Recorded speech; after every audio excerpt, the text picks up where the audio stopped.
नमस्कार, मैं मनीष स्वागत करता हूँ आपको अपने इस यूट्यूब चैनल पे। दोस्तों, रेलवे एलपी की वैकेंसी में काफ़ी बड़े बदलाव हुए हैं। इसमें एलिजिबिलिटी क्राइटेरिया को ही बदल दिया गया है। जिस तरीके से ये नोटिस आया है उससे तो यही पता चलता है कि अब इसमें कंपटीशन होने वाली बात है। हालाँकि ये वाला जो चीज़ें हैं वो जीडीसी के लिए है, लेकिन क्या ये चीज़ें अलग इन फ्यूचर में भी कुछ चेंजेस देखने को मिल सकती है ओपन मार्केट की वैकेंसी में। तमाम चीज़ों के बारे में चर्चा करेंगे। चैनल पे नए हैं तो सब्सक्राइब कर लीजिएगा। इससे पहले वीडियो शुरू हो मैं आपको बता दूं कि टेक्स्ट बुक का हैप्पी आवर सेल चल रहा है, जहां पे 12% डिस्काउंट मिल रहा है year Manish coupon code use करने के बाद। और आप अगर 5 लकी विजेता हर एक दिन को यहाँ पे 100% कैशबैक, यानी कि आपके पैसे भी रिफंड हो जाएंगे। 439 रुपया में ये वाला मॉक टेस्ट मिल रहा है। जितने भी एग्जाम की तैयारी करते हैं, आप एलपी की तैयारी कर रहे हैं तो यहाँ पे आपको जो है वो देखिएगा इस तरीके से आपको काफ़ी नंबर ऑफ कैंडिडेट जो है यहाँ पे मिल जाएंगे। CBT 1 CBT 2 और आपके साइको के भी मिल जाते हैं यहाँ पे टेस्ट। और तकरीबन यहाँ पे आपको जनरल साइंस के जितने भी क्वेश्चन हो, मैथमेटिक्स के हो, तमाम आप अपडेट यहाँ पे किया गया है। और यहाँ पे 700 प्लस एग्ज़ाम के लिए तकरीबन 3 करोड़ टेस्ट अटेम्प्ट किए जा चुके हैं और 20 लाख प्लस एक्टिव यूजर है। नीचे डिस्क्रिप्शन बॉक्स में लिंक दिया हुआ है, वहाँ से जाके चेकआउट कर लीजिएगा।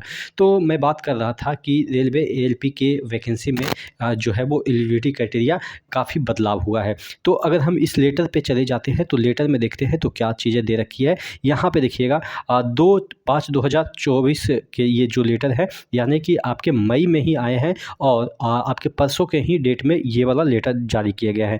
देखिएगा यहाँ पे जो ये कौन से जोन से देखिएगा, नॉर्थ वेस्टर्न रेलवे की तरफ से ये वाला जो है वो नोटिस जारी किया गया है। और ये लेटेस्ट नोटिस है जिससे कि थोड़ा सा हड़कंप मचा हुआ है।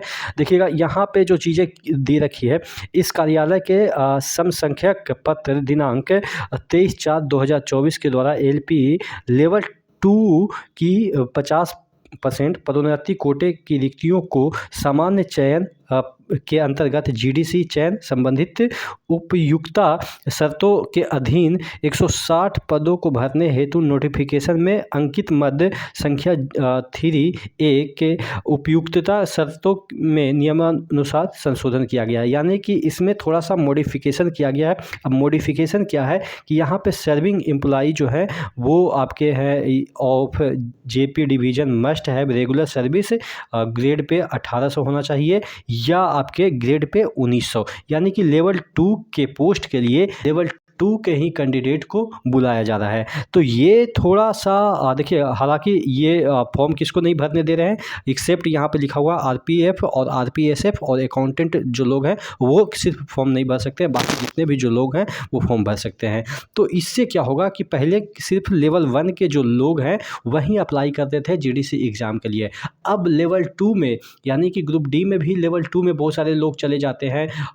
चूँकि समय के साथ उनका प्रमोशन होता है तो लेवल बदल जाता है। जैसे हम ब्रिज में थे, रेलवे ब्रिज में थे तो हम लेवल 1 में अपॉइंट हुए थे, लेकिन लेवल 2 में चले गए, प्रमोशन होकर टेक्नीशियन बन गए थे। तो टेक्नीशियन बनने के बावजूद भी पहले क्या होता था कि टेक्नीशियन वाले को अलाउ नहीं करते थे आपके एएलपी में, चूँकि टेक्नीशियन ऑलरेडी लेवल 2 में होता था। लेकिन इस बार क्या है, इस बार क्या, अब लगातार यानी कि जब भी वैकेंसी निकलेगी तो अब टेक्नीशियन भी अप्लाई करेंगे, यानी कि जो अभी अभी ज्वाइन किए हैं टेक्नीशियन वो भी आपके एएलपी के लिए अप्लाई कर सकते हैं, या प्रमोट होकर ग्रुप डी से टेक्नीशियन बने हैं या लेवल 2 में ही रहे हैं, हेल्पर ही हैं कहलाते हैं, लेकिन लेवल 2 में चले गए हैं तो वो भी इसमें अप्लाई करेंगे। तो समझ सकते हैं कि कितने नंबर, देखिए आप कहेंगे कि ग्रेड पे तो चेंज नहीं होगा, 1900 पहले भी था, 1900 बाद में भी होगा, लेकिन चेंज कहाँ पे हो जाता है, आप एक ट्रैक पे काम कर रहे हैं और एक के इंजन में रहेंगे तो रुतबा बढ़ता है कि इंजन में हम बैठते हैं, ड्राइविंग करते हैं, या आप लोको पायलट कहलाएंगे। उसके बाद सबसे बड़ी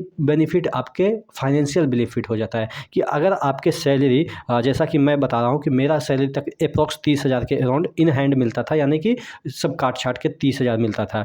लेकिन एएलपी में वही अगर मैं रहता उसी पोस्ट मतलब कि उसी लेवल पे, लेवल 2 पे टेक्नीशियन में था, लेवल 2 पे अगर हम एएलपी में सिलेक्शन ले लेते हैं तो कम से कम तो मिनिमम इन हैंड की मैं बात कर रहा हूँ, इन हैंड जितने साल मैंने जॉब किया था उसमें कम से कम तो 50,000 बनता। तो आप समझ सकते हैं कि 20,000 का डिफरेंस एक नौकरी के बराबर है। यानी कि आप अगर टेक्नीशियन की नौकरी कर रहे हैं लेवल 2 में और एक एएलपी की नौकरी कर रहे हैं तो तकरीबन 1.5 गुना से ज़्यादा आपके पेमेंट हो जाते हैं, यानी कि 2 नौकरी के बराबर आप अप्रॉक्स मान लेते हैं, क्योंकि खर्चा एक ही नौकरी के बराबर होगा लेकिन इनकम तकरीबन 1.5 नौकरी के बराबर, तो यानी कि ओवरऑल आप 2 नौकरी के बराबर पैसा कमा रहे हैं। तो कहने का मतलब ये है कि ये बहुत बड़ी जो है वो मूव है, और इससे क्या होगा कि कंपटीशन का जो लेवल है वो बढ़ेगा। पहले सिर्फ 1800 ग्रेड पे वाले अप्लाई करते थे, अब 1900 वाले करेंगे, तो आप समझ सकते हैं कि नंबर ऑफ़ टेक्नीशियन कितने होते हैं, काफ़ी ज़्यादा होते हैं। आप अगर रेलवे जॉइन किए होंगे तो आपको भी पता है कि ग्रुप डी और टेक्नीशियन लगभग बराबर कैंडिडेट होते हैं, ठीक है? तो आप समझ सकते हैं कि नंबर ऑफ़ जो एप्लीकेंट हो जाएँगे, वो पहले अगर किसी भी ज़ोन में जीडीसी के लिए अगर 10,000 तो नहीं होता होगा, तकरीबन 5,000 अगर अप्लाई किए हैं, तो अब अप्लाई होगा एलपी के लिए 10,000। तो क्या इसी तरीके से और भी जैसे जीडीसी के जो वैकेंसी निकलते हैं आपके गुड्स कार्ड के लिए भी निकलते हैं, तो क्या वहाँ पे भी लेवल 5 के बंदों को मिलेगा मौका? चूँकि लेवल 5 के बंदे टेक्नीशियन भी होते हैं, सीनियर टेक्नीशियन तो नहीं कह सकते, टेक 1 आप कह सकते हैं। टेक्नीशियन ग्रेड 1 में होते हैं लेवल 5 के। तो क्या वो बंदे आप कह सकते हैं कि गुड्स कार्ड बन सकते हैं? तो अगर इस तरह से नियम यहाँ पे लागू हुआ है, तो यही वाला नियम वहाँ पे भी लागू हो सकता है, और जल्द ही इस तरह के नियम आपको देखने को मिल सकता है। तो फेयर कंपटीशन बढ़ेगा, लोगों में उत्साह बढ़ा है कि चलो हमको भी मौका मिला है, हम अपने चॉइस के अकॉर्डिंग अपनी जॉब चूज़ कर सकते हैं। तो रेलवे ने ये अच्छी अपॉर्च्युनिटी दी है, लेकिन हाँ, जो बच्चे ग्रुप डी में हैं, उनके लिए थोड़ा-सा सेटबैक है, चूँकि कंपटीशन बढ़ जाएगा। आप क्या सोचते हैं? इस पे ज़रूर राय दीजिएगा। नेक्स्ट वीडियो में मिलते हैं, तब तक के लिए जय हिंद।